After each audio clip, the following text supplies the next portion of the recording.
ಶಾರುಖ್ ಖಾನ್ ಅಭಿನಯದ ಝೀರೋ ಚಿತ್ರದ ಮೇಲೆ ಬಹಳ ದೊಡ್ಡ ನಿರೀಕ್ಷೆ ಇತ್ತು. ಕುಬ್ಜನ ಪಾತ್ರದಲ್ಲಿ ಶಾರುಖ್ ಅವರನ್ನ ನೋಡಿ ಇಡೀ ಬಾಲಿವುಡ್ ಅಚ್ಚರಿಯಿಂದ ಕಾಯುತ್ತಿತ್ತು. ಆದರೆ ಸಿನಿಮಾ ನೋಡಿದ ಮೇಲೆ ಜನರು ನಿರಾಸೆಯಾಗಿದ್ದಾರೆ.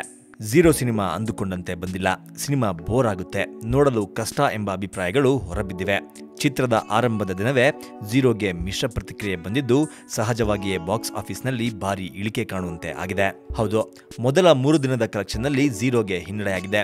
ಇನ್ನೊಂದು ಕಡೆ ಕನ್ನಡದ KGF ಚಿತ್ರಕ್ಕೆ ಮೆಚ್ಚುಗೆ ಸಿಕ್ಕಿದ್ದು, ಒಟ್ಟಾರೆ ಕಲೆಕ್ಷನ್ನಲ್ಲಿ ಶಾರುಖ್ ಖಾನ್ ಸಿನಿಮಾವನ್ನ ಹಿಂದಿಕ್ಕುವತ್ತ ಹೆಜ್ಜೆ ಹಾಕಿದೆ. ಹಾಗಿದ್ರೆ ಝೀರೋ ಕಲೆಕ್ಷನ್ ಎಷ್ಟು?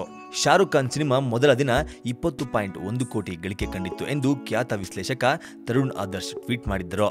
ಈ ಕಡೆ KGF ಚಿತ್ರ ಮೊದಲ ದಿನ ವರ್ಲ್ಡ್ ವೈಡ್ 24 ಕೋಟಿ ಕಲೆಕ್ಷನ್ ಮಾಡಿದೆ ಎಂಬ ಸುದ್ದಿಗಳು ವರದಿಯಾಗಿದೆ. ಎರಡನೇ ದಿನ ಝೀರೋ ಸಿನಿಮಾದ ಗಳಿಕೆಯಲ್ಲಿ ಕುಸಿತ ಕಂಡಿತ್ತು. ಮೊದಲ ದಿನ 21 ಕೋಟಿ ಬಾಚಿದ್ದ ಝೀರೋ ಎರಡನೇ ದಿನ 18 ಕೋಟಿಗೆ ಸುಸ್ತಾಯಿತು. ಈ ಕಡೆ KGF ಸಿನಿಮಾ ಎರಡನೇ ದಿನ 5 ಭಾಷೆಗಳಿಂದ ವರ್ಲ್ಡ್ ವೈಡ್ 37 ಕೋಟಿ ಗಳಿಕೆ ಕಂಡಿದೆ ಎನ್ನಲಾಗುತ್ತಿದೆ. ಮೊದಲ 2 ದಿನ ಸಾಧಾರಣ ಮೊತ್ತ ಗಳಿಸಿದ್ದ ಝೀರೋ ಮೂರನೇ ದಿನವೂ ಅದೇ ಗಳಿಕೆಯನ್ನ ಮುಂದುವರಿಸಿತ್ತು.